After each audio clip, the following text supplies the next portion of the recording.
Hi, everybody. Welcome back to It's All Light. I'm your host, Natalie Baugh, and I am so excited to be back after a little break from It's All Light. And today's special guest is none other than my roommate, Brittany Marie Porter. Hi. Guys, I'm so excited. Britt and I have talked about having her on my podcast for months, and Hi. it's finally happening. Yeah. So, I have a few fun facts about Brittany, but before I start talking, because you'll hear a lot of my voice, let's hear from Britt. Tell us about yourself. Okay. My name's Brittany. I am from Washington State. Originally, I grew up in Pullman, which is the home of WSU, so go Cougars. Um, I went to BYU for nursing school. Graduated from there in 2020, which was an awesome time to graduate and become a nurse. Hmm. Went right to COVID Wow. and the pandemic and everything. I was really lucky though. I was never really with COVID patients a lot. I worked in mom and baby, which is postpartum care for women who've just had babies. So And exciting. I had a couple like COVID positive moms, but other than that, I really very rarely was exposed or anything. So that was wonderful. But in addition to that, I also am a professional wedding photographer and videographer. And I've been really lucky to have that as my full-time job for the last year and a half almost. That's been my full-time job, and I've put nursing kind of on the back burner and done that part-time. And that's been awesome. What else? What else about me? I love to cook. I play the piano. I love my family. AKA, she is so talented. Oh, Literally, thank I'm like trying not to butt in because I'm like, oh yeah, and this and this. Yeah, living with a nurse has been so helpful. Once I was really dehydrated, and it was so funny because she knew immediately what to do and how to, like, my kidneys were sore and because I was dehydrated. And I've asked her many, many medical questions. you.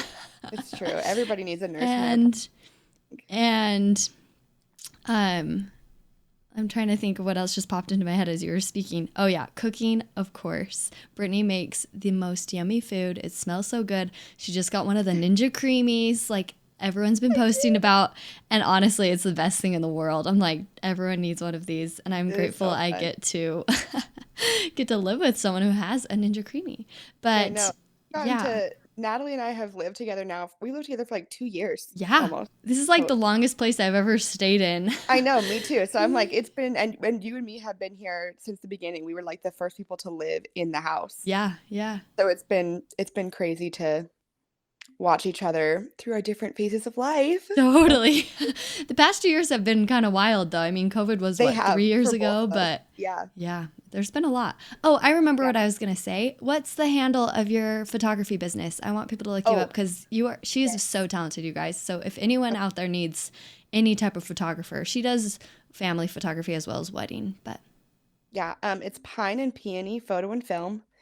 And that's the same, my website is the same, so it's just pineandpeonyphotoandfilm.com. But yeah, so I mostly do couples, engagements, weddings, elopements, and I'm based in Utah. Do most of my work in like Salt Lake City area. But I do travel as well. This year I've been super lucky to travel quite a bit. I was in California in March, and I go up to Idaho quite a bit. And then later this year I have weddings in um, Oregon twice. Another one in California, Washington, and I already have one next year in Indiana. Super random, but yeah, so I'm like mostly on amazing. the West Coast. But yeah, let me know if anyone needs photos. Yeah, that's so exciting. It's been cool to see the effort you've put into your business. Like you've grown your and your qualities. Yeah. You've like changed and adapted to the vibe, the trends, but it's like it's professional photography. It looks great. So Oh, thank there's some fun things about Brittany. So what do you light up about Brit? And just give us an overview of everything. I mean, you just told us a little bit, but tell us Yeah. more. Obviously my jobs I'm very passionate about. I've been doing photography since high school. Started as like a junior in high school. That's when I started learning, and ever since then, it's been a passion for me. Um, and also a frustration. I think with any passion, like, if you're really passionate about it, it's also gonna drive you crazy sometimes, which has totally been the case for me. Of course, I'm super passionate about health. I've wanted to be a nurse forever. There was really not another job that I ever wanted to do. And especially in women's health, that was where my passion was for sure. I did clinicals and everything in med surg, and I pretty much immediately was like, no, this is not it. This is not for me at all. And I went straight into women's health as a new grad nurse, which is kind of untraditional for nurses. A lot of nurses suggest that you go and do a couple years, or at least a couple months, like in med surg, just to get a good basis of your skills. But I really was like, I know that I will go crazy in med surg, so I'm not going to do that. So I never did med surg. What does that mean? Med surg is just like your basic medical floor of the Uh, hospital. So that's where most of your patients are going to go unless they're really sick, then they're going to go to the ICU. But like your patients who are coming in to have surgery are going to be on med surg, as well as patients who are recovering from surgery mm. are going to be on med surg, and then also like your basic flu patients, kidney stones. I'm Oh, trying to think of other stuff, just like your basic stuff that you'd have is mostly going to be on med surg, and so you see a huge amount and range of different illnesses, and you get a lot of experience. So I'm not saying it's like it's really good for you for sure, but I knew it wasn't gonna be good for me mentally probably, so I was like, "I'm just not gonna go there." yeah. And within women's, like, there's already you have labor, you have postpartum, and you have NICU. So even, like, within women's, there's 3 different fields you could go into. I don't feel like it's particularly, like, narrowing to specialize in women's health at all. So yeah, but I was really lucky to graduate and get a job in postpartum and then to be trained as a baby catcher as well, which was so fun. So cool. Yeah, it was really awesome. I caught a lot of babies. Most of them were great. You're gonna have your scary babies every once in a while, but for the most part, it was really good. But I've always been really passionate about women's health, especially. I grew up with all girls. I have 3 sisters, and I just like, that's where my comfort is for sure, is with women. The babies are definitely a perk, but I really was more in it to be with the moms, and to be Mm, supporting them and to be be their nurse more so than the baby's nurse. So, it was really good experience, but other than that, I have always been really passionate about, um like, emotional stuff, mental health, having had my own experiences with those things, and with intimacy as well, emotional intimacy, like, kind of the Brené Brown type of stuff, vulnerability, getting in the arena, as well as mm. physical as well. I'm kind of passionate about talking about that type of stuff, and sexual and reproductive health. Mhm, So and she's so so yeah, knowledgeable. You guys, it's so amazing the things I've learned from Brittany. Like, yeah, and maybe we'll I share hope bits and that. pieces of that today. Yeah. We'll keep it rated G, but Yeah, for sure, for sure. but like some things should be talked about more, and I know you're a proponent of that. Like there are Mhm. important things that are okay to talk about, and some people are just too scared to talk about it, maybe because they don't know enough about it. Yeah, and the hard thing with those things is that while we do want to, it's really similar to in the LDS faith, like we talk about how we talk about like temples and things. It's not secret, it's sacred. And I think that we treat physicality a lot the same way Mm, and like our bodies and stuff the same way because they are sacred. But I also have seen in my own life, like especially in my job, how not talking about those things just puts everyone at a low level. It stunts you. You can't make as well of informed decisions, and you don't have the same control over your life because of that lack of information. And so interesting. it's just like I just am so passionate about that. Like everybody should know what's going on with their bodies, especially women having health for a long time, the textbooks are about men. Like, you can look through a textbook and most of the pictures from people's bodies and things are of men, and that's biologically, we have a lot of similarities. I'm not saying that that's a bad thing necessarily, Mhm. but at the same time, that means that women forever were not the focus. Mm. Um, and then it becomes like there's health and then there's women's health. And really, health should be all encompassing.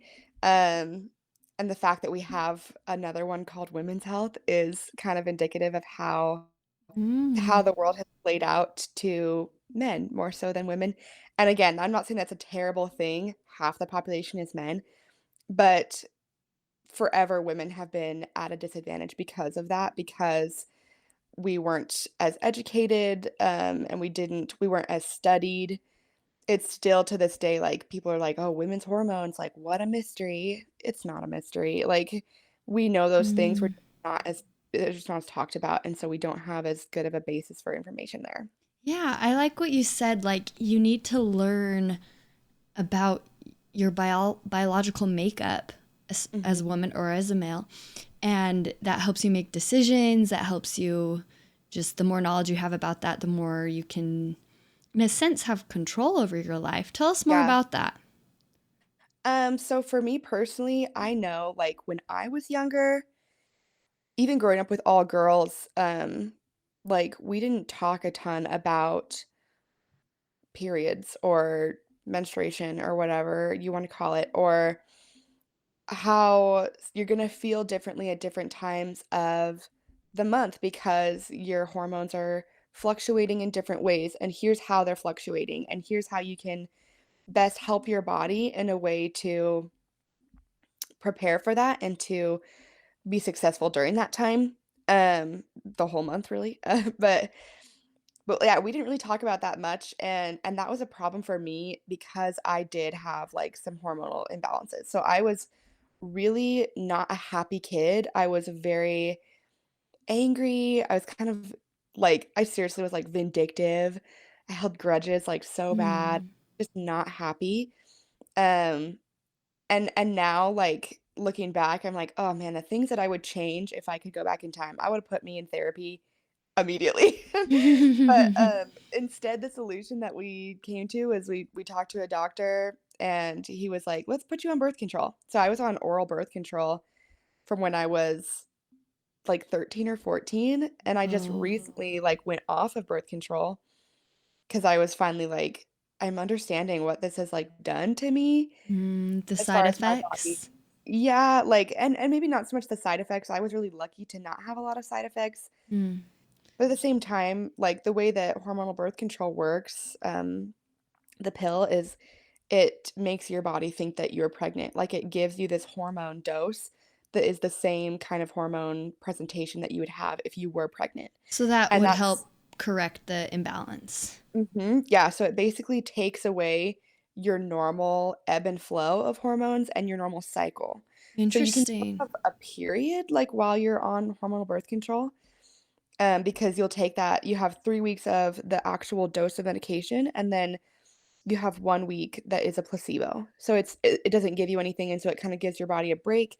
You usually have a period during that time, and then you start again, and so then it picks back up. And so Interesting. people think in a way, "Oh, I'm still having a period, like, I still have a normal cycle." But it's not actually the case. The way that it works is it just makes your body think that you're pregnant, so Hmm. you can't ovulate. Hmm. So it's then you can't get pregnant because your body thinks you already are pregnant. So Huh. And and it's not ovulation, bad for your body to not ovulate? it's not bad for your body, I wouldn't say, but it's not good either. Well, yeah, because 'cause I'm Like, like, the purpose of a period is to clean your clean it out, uterus. yeah, to get everything out of there and get prepping again for a Yeah. potential pregnancy. Also, for all my male listeners, this is helpful, and you should know this, by It the is very way. helpful. Like, if you know a woman, if you wanna be with a woman, if you are married to a woman, Mhm. this is good stuff to know because, first of all, she may not know it, and you can potentially help her, like, live her best life even when she's on her period, and also it's gonna help you to understand how to best navigate if she's having, like, symptoms and stuff Yeah, and kind of totally. difficult to live with, because that's totally a thing, but yeah, so your body will think that it's pregnant, and as you can imagine, it's not good for your body to think it's pregnant every month for 10 years. Yeah, that's a Like, that's lot. a lot. That's a lot of time to Mm, spend, and some people voluntarily choose to not take that placebo week so they don't have to have a period because it is a hassle. Um, and so imagine your body thinking it's pregnant for 10 years nonstop, mm, and then there's, yeah. like, never a baby.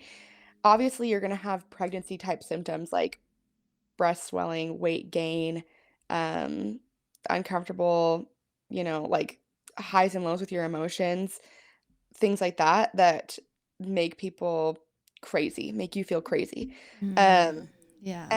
and I didn't have a ton of those, but I just was like, I finally decided I wanted to give my body a break, and so I went off of it, and I haven't gone back on, and here's the crazy thing, I feel amazing. Like, I didn't ovulate for 10 years.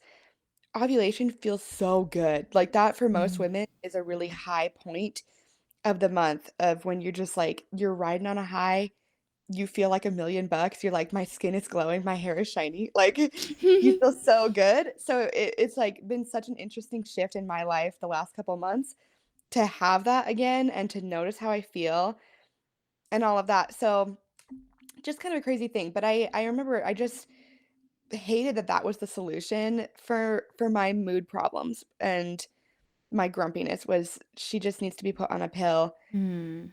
And really, there was a lot of other emotional things going on that would have been Right. able to It's not just your hormones, it's through. your experiences Mhm, too. and Yeah. even if it is your hormones, the thing is, like, everyone's feelings are hormonal.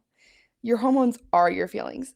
So it's like, I hate that Ding. so often women's feelings just get boiled down to hormones. Those are your feelings, like and even if you may be a little bit more reactive than usual, like, say, if you're on your period or something, those you typically, people still have a reason behind those feelings, even if they're feeling them a little bit bigger than they normally would. Yeah, it just kind of So, extremizes. Is that a word? I don't think so. Dang it. I'm like extra.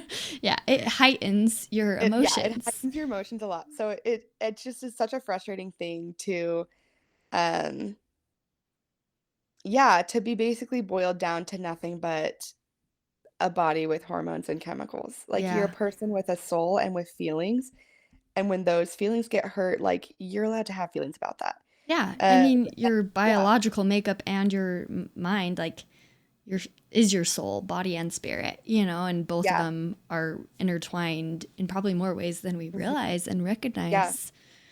Something I've been impressed with you, Britt, is, and this is something I probably only learned like 5 years ago, is like each week of the month has certain hormone imbalances. mhm, And learning about those things, like I remember I saw like something, it's like the seasons of your period. And right, then like, but then as I've like my watch tracks my cycle and tells me what phase I'm in, and then researching what to eat, what activities to do, that's something you've been doing. And I've yeah. loved that. And I have it in back of mind. I haven't actively done a ton with it, but tell us about that for you and maybe walk us through those if you're okay with that. Yeah, absolutely. So basically, when we talk about like a cycle, we're used to using that term to refer to just the menstrual cycle, which is just when your uterus is shedding the lining, you're bleeding, all that stuff. Um, but usually, you actually have a full like uterine cycle, which is over the course of usually about 28 days. Mm, Sometimes people have more, sometimes people have less, and you can track that to find out what your like normal is. Over the course of that 28 days, you go through 4 different phases, and then your last one basically is when you shed the lining of your uterus. So, the phases are from 1, we start with the first day of your menstrual cycle. So, so that's usually about 5-ish days depending on the woman, obviously. Once your period is done, before you reach the halfway mark in your cycle, that's called the follicular phase, and what that means is it's when your body is preparing a new follicle, mm, which is like egg. So your ovaries are getting ready a new follicle to release, to send down into the uterus to possibly get pregnant. So mm, your follicular phase is when it's just like prepping the egg to get ready. Then you're gonna ovulate. So that's like right in the middle of your cycle usually. So about day 14, you're gonna ovulate. Some women will be uncomfortable during ovulation because some women have this crazy thing where they can feel like ovulation. They can tell like which ovary is releasing the egg and everything, which is crazy. Whoa. But that's just like when your body is like, okay, we could get pregnant now. And generally speaking, there's actually only like a 2 to 3 day period where you could get pregnant. Um, but Mm. we just to be safe, we say the ovulation is about 5 days as well. Mhm. And then after that, it's the luteal phase. That's gonna be like your PMS phase, your premenstrual phase, where you're gonna kind of feel crummy, because your body is like, "We didn't get pregnant." And it's your body's like, evolutionarily speaking, your body is like, "Let's get pregnant. We wanna get pregnant." So it's bummed out when you don't, and that's when you're gonna kinda feel crappy. You're gonna be, like, kinda bloated, not feeling great. Moody. So yeah, and moody for sure. So Yeah. so those are those cycles, and it's crazy to see you can actually like, people have tracked the hormone levels of different hormones during the cycle, of the uterus, Mhm. and it's also important to take into account that you also have an ovarian cycle, because your ovaries are not always just, like, churning out eggs. Mm. It's doing things in relation to what your uterus is doing and your hormones to have the best possible level of success of a pregnancy. So Wow. so you can actually, like, cross match those on top of each other, both your ovarian cycle and your uterine cycle, um, and you can use those to kinda predict what your body needs as far as exercise and food and nutrition goes, and how Mm. to, like, best care for your body. So, like, if you're really big into fitness and health, probably weightlifting the most, you're gonna notice certain times a month, the same amount of weight is gonna feel way heavier than it does at other times of the month because there are times of the month that you're really not meant to be going really hard. You're And not that's meant to during be the doing follicular phase? so it's basically the easiest way to say it is that from when your period ends until you ovulate, through ovulation is gonna be the good time to go hard. So that's like after your period, to about day, let's say 20, Mhm. that's when you wanna be, like, exercising hard, putting in a lot of work and effort, getting to that, like, high heart rate level, Mm. and then during those other 2 phases, so after you've ovulated and during your period, you kind of wanna be more relaxed, your body is doing a lot more, it needs more energy to recover, you Mhm. also don't feel good, like, during that time, so you're gonna wanna relax a lot, and, yeah, some people even say, like, the best workout you can do during your period is take a nap, which I love. I love that But too. but, yeah, so generally, that's kind of the way you wanna do it. Obviously, people have different recommendations of what kind of exercises you do during each phase, but if you wanna just make it really simple, go light activity, during your luteal and menstrual phase, and then higher activity during your follicular and ovulation phase. Cool. And then, yeah, just what are a few simple foods for each phase that you've discovered? Oh, geez. The foods are harder to keep track of because there's a lot of them. You wanna have different sources of protein at different times of the month. Mm. I can't remember for sure. Like, right now, this is so TMI. Y'all are learning so much about me. I just finished my period, so I'm gonna be in my follicular phase now. So follicular phase is a good time to have, like, eggs, chicken, basically say it's like the spring kind of phase of your uterine cycle. So I'll have a lot of, like, citruses and, summer berries and things like that. And of course, you wanna have a good variety in your diet always, so making Mhm. sure to incorporate different grains, different different fruits, meats, vegetables, all that stuff. You wanna make sure you have plenty of that. Yeah. And we live together, so it's cool because our cycles match up. And tell us, I remember Yes. this was probably literally my first month of moving in and like knowing you were a nurse, I was bombarding you with questions. But like, I don't think people really understand what happens there. So, from a nurse's perspective, what happens there? It's kind of unclear, like, how this system works, but it keeps happening, like, it's, like, a known thing that this happens. Um, but yeah, like when women live all together, obviously we're all giving off pheromones. Men and women give off pheromones at all times. Yeah. Um, and at the peak, they're like during ovulation is when you're giving off a lot of pheromones. And they think that basically your pheromones, when you're ovulating and everything, your other bodies around you are gonna pick up on those and grab them basically, Mm-hmm. and gonna kind of initiate your own body beginning to do a similar thing. So then you basically end up ovulating at the same time, which means you end up having periods at the same time as well. So yeah, kind of a crazy thing. That was a I know you have 2 sisters, Mm-hmm. but, that probably was a thing in your house. I know it was in mine. Like, there Mm-hmm. was totally times when, like, all 4 of us were cycling at the same time, which was just Mm-hmm. wild. Yeah. So, There's a funny Modern Family episode about that. yeah, I But the think I know what dad you're talking about. knows and he prepares for it. Yeah. And, oh man, I've been getting into Modern Family again. It's a kind of a fun while I fold my laundry show. But Yeah, thanks for sharing those things. And of where do course. you think is a good source for people to go to learn more? I mean, Oh gosh. obviously, sometimes Google, you can find a lot. Yeah, I would always recommend you go straight to a healthcare professional, Mm. preferably your doctor. If you have, I personally see, I just see a family doctor, which means that they're basically like an OB. They do pediatrics as well as women's health. They can do everything basically. Mm. If you have an OB, an obstetrician specifically, or a gynecologist, that's gonna be a great resource for you, because not only can they help you, like, learn how to track it, they can also help you, monitor irregularities. So if you're concerned about having hormonal imbalances, they can get the tests and everything done to help you see if that is the case and what needs to change in your life, all that fun stuff. Mm. So, Good, cool. And I've found helpful resources on Pinterest, like if you're curious for more foods to mhm, eat during which yeah, phase, and really anything we can do. Like I remember sometimes women use PMS as an excuse, right? Like right. and sometimes it is the most valid thing. Like you've been crazy Yeah, all week and then you start your period and you're like, "Oh, of you're course. like, "Yep, That's there it is." Yeah, why." Like it's like a rejoicing thing. It's like even though I've been dealing with this for 13 years, like it still surprises you every time you start your period. You're like, "Oh, right. duh, Well, it's like, that's why I was hopefully. so crazy." Yeah, the hope is that at some point women take that control so it's not a surprise anymore. Like Exactly. start tracking your cycle. All you have to do, if you have an iPhone, you can use the health app, and you can enter in like what the first day of your period is.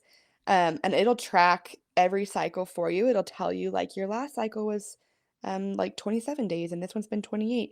Like prepare Hopefully, you to when you're about to start. yeah, it'll actually give you like once it has a good database of what you're like month to month, it'll give you like a notification, usually a couple days before, Nice. saying like, "Hey, your period's probably gonna start within 3 days," just so you know. Another really helpful app that I found is called, I think it's just called 28. Mm. But it's super helpful. You can track in that one as well. And then it tells you which phase you're in, and then it has little tabs at the bottom for nutrition, fitness, mindfulness, emotion, all that Ooh. stuff, just to tell you, like, and it's based off which phase you're in, so you can just open the app and it'll say, "Hey, you're in your follicular phase," and then you can click at the bottom for different exercises that would be good, That is and awesome. nutrition to include, and it even has, like, recipes in there. It's great. So, That's so cool. Yeah, I use my Garmin and it I can track it on my Garmin app on my yeah. phone. And like Mhm. even right now it's like it tells me what phase I'm in, the how many days until my next phase, and then I click it and it says the number of what day I'm on. And it's Yeah. like being in a swimsuit during your period might sound crazy, but swimming is a great way to ease cramps. It can increase Yeah. circulation and blood flow. It takes pressure off your lower back. So mine usually just gives like one little blurb and then it Mhm. has the National Center for Biotechnology information to give you more details. Yeah. So I get that every phase. It kind of gives me some studies to look Yeah. into. And I think that's kind of fun for me. That's how I like to track it. But since I was younger, I used just like the basic period app, Yeah. P tracker. Yeah. But yeah, it's a But really interesting thing, like, once you kind of know what phase you're in and maybe what some of your symptoms are on a month-to-month basis, you can be a little bit more intuitive about how you behave during those times. Like, totally. I know that I'm not particularly symptom ridden as far as, like, PMS goes. I'll get a little bit bloated, but then it usually goes away with, like, within a day, and I'll be, like, a little bit more irritable, but not a ton. But I also am able to say, I know that I'm gonna be more irritable during this time, and so I'm intentionally I'm not gonna say everything that's on my mind because I know some of it's not nice. And It's like that is it makes you amazing. able to act a little bit more, intuitively and just be kinder, be better, and to give yourself what you need as well, like, if there are also certain times of the month where I feel really not creative, like, I don't feel very inspired, I don't feel like I'm doing good work, and I'll get so quickly down on myself so fast, and then I have to remember, like, you have to give yourself grace. You're not in a good phase right now. Like, it's just that your hormones are giving you a little bit of a ride. It's gonna be okay. Mhm. You're gonna come back up. It's okay. Yeah. And it's so important and helpful for me to remember that stuff and to, yeah, just be better to myself and to everybody around me. Yeah.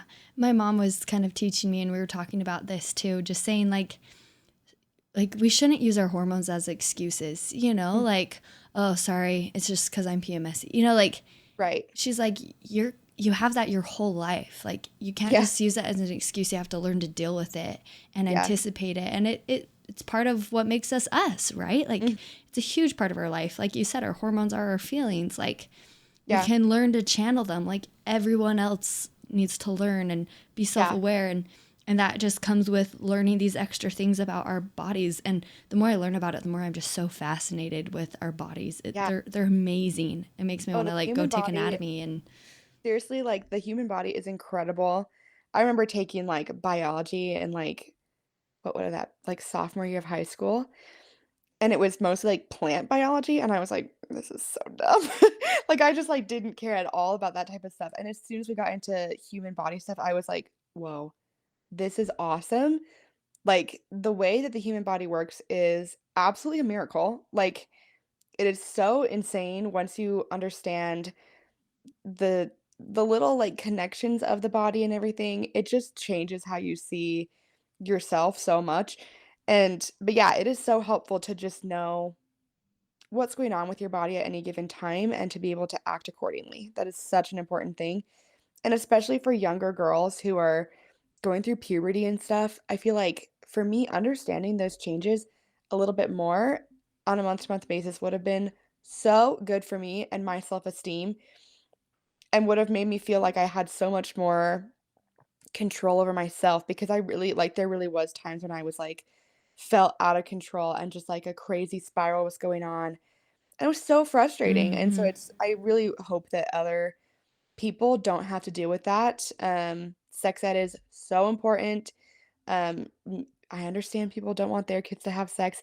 Educating them about sex does not mean that they will have sex. That's, my little tidbit, but it empowers them for when they do have sex is the yeah, important. sex So, is good. That's what my marriage prep yeah. teacher at BYU said, and I loved it. Yeah. I think it's so important to learn about. And then yeah, in a sense, the more you know, the more you can have control, in my Yes. opinion, right? You know Yes.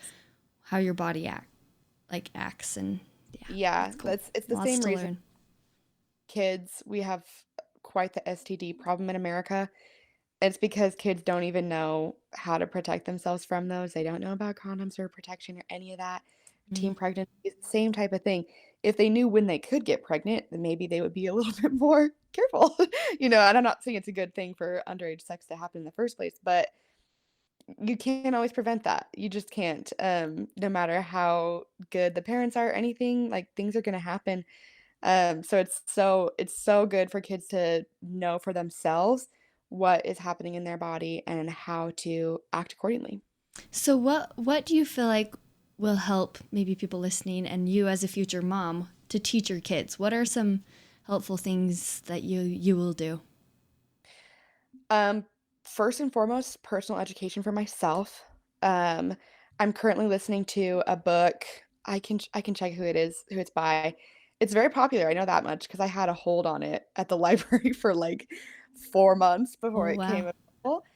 But it's called. This is so like, yeah, crazy. But it's called "Come as You Are." It's about healthy sexual relationships, and especially for women, taking control of your sexuality and your physical intimacy and how to be fulfilling in that aspect of your life, and how to have the best possible experiences, and to let Mm, go of, like, self-esteem problems, how to be confident in those moments, and to love your body and love others as well. So that's been really interesting so far, but yeah, I highly recommend educating yourself as much as you can, learn everything that you can about your own body, and then don't be afraid to have those conversations casually. I know it sounds a little counterintuitive, but the less that we talk about that stuff, the harder it gets to talk about that stuff. So if it's a common, not a common, but if it's an easily brought up topic in your household, then your kids aren't going to be afraid to come to you with their questions. They're going to be mm, like, oh, I know that mom and dad are cool about me asking these questions. They're not gonna reprimand me. They're not gonna be say, "You shouldn't be talking about that. You shouldn't be thinking about that." They know that it's natural and it's normal for me to have these thoughts and these feelings and these questions, and I'm gonna get them answered. That is the best way to prepare your own kids, I would say. And I would also include that it's so helpful to, um, have, like, this I don't know what the best way to do this would be. Like, obviously, I'm not a parent, but, like, examples of other hard conversations. So, like, if you, are a household that doesn't really talk about your feelings a lot, or, like, if you are a boys don't cry type of household, that's gonna be also limiting in other ways as well. So, like, mm. it's gonna be probably that will turn into also boys don't cry, and girls aren't tough or aggressive, even though plenty of girls out there are tough and aggressive. True. So being really open and trying to have the biggest open mind you possibly can with your kids is the best way I would say to prepare for those conversations. Because really, unfortunately, like, I think we forget a lot of the times that our kids' lives are not our lives. They're gonna be who they're gonna be, and that's not up to us. And so we can parent them as best as we can, but that doesn't mean that they're gonna end up the way that we want them to necessarily. Mm. So I would say the best thing you can do is to just be open-minded and be prepared to have all the conversations, and be ready to go at all times, I Yeah. would say. Just continually educating yourself. My marriage prep teacher said, like, as you have a newborn baby, like, give her the sex talk, practice. Right? Practice Yeah. saying it out loud. How are you That gonna teach them these important things? Because these are our Mhm. bodies. Yeah, You said one other thing too that I found really profound. If it doesn't come back, we'll move on to the you're good. uplifting takeaway from this episode and how people can benefit from this. Um, yeah, it's not coming back to me, so we'll just That's jump to the okay. takeaway. It'll pop up soon, hopefully. You've shared so many great pieces of wisdom, though. I've really appreciated it. So, why should others know about this besides the points we already covered? Like, just Right. the more you know about your body, the more you can understand yourself and others, and love each other and love others and love yourself. Right? Mhm. What else would you add? I would add that it's so important to respect yourself and to be in touch with yourself in every aspect of your life. Therapy has kind of become popularized in the last couple years, and that's an awesome thing. People need to have that, like, emotional, um, knowledge basis and tools for success in life. And it's the same thing with all of our other parts of our life. Like, we stress physical health so much. Gym culture is huge. All that stuff is great. Nutrition, same type of thing. And so it's been great to see the shifts towards wellness in American culture in a lot of ways. And I think that we're slowly but surely doing the same type of thing with intimacy and sexual health as well. And I think that's exactly how it should be, because that is a big part of your life as an adult. And even like sexually as an adult, yes, but as a kid, your reproductive health is still a huge part of your life. You can't get rid of it. You can't stop it. It's unique to everybody. Um, it's going to have an effect on your life, your whole life. And Yeah. understanding those things and understanding yourself better will increase your appreciation for yourself and your connection to yourself. And it'll also help you with connection to others. Everybody deserves to have a fulfilling, intimate life. I'm like pretty sure I would you are most of your listeners like LDS? Probably, yeah. Yeah, probably. I'm sure it's like, we're used to being talked about the law of chastity and everything. So important, of course. No disrespect to that. I just I happen to know that there's also a lot of LDS people out there who write their kids out of sex ed, because they are so worried about that law of chastity stuff. Mm, But it should be the same thing as, like getting education on drug use. Like nobody is saying that having that education is going to cause your kids to have to use drugs. Um, and the things that we do in life and the people that we run into all have pasts. Like, you're gonna meet people who came from a different background, but that doesn't mean that where they're at now is not amazing as well. I use the example frequently of like, let's say you're an LDS person and you marry a convert who got baptized at 24, and is a wonderful member of the church now. They have a past, and no one blames them for that because they didn't have that same education as us growing up or anything. But they deserve to have the same grace given to them, and the person that they end up with should be just as prepared for that past that they have as well. mm, So that means, using protection and getting an HPV vaccine, things like that, because you can't change the past. That's just the fact. But yeah, so I hope that everybody deserves and gets that, fulfilling, intimate life that they should have, and that, intimacy and physicality can be a positive experience in people's life. Obviously, things happen, and it's not always the case, but the more prepared you are and the more you know about your body, and bodies in general, as well as your body, that's going to prepare you to have success in that realm of your life. And it will be a positive aspect in your life instead of a negative, which I think is honestly what we see portrayed more often in media, especially, is the negative mhm. of those things. You don't see the healthy, thriving sexual relationships, as Yeah. much Well, because it's not as fun for TV. true.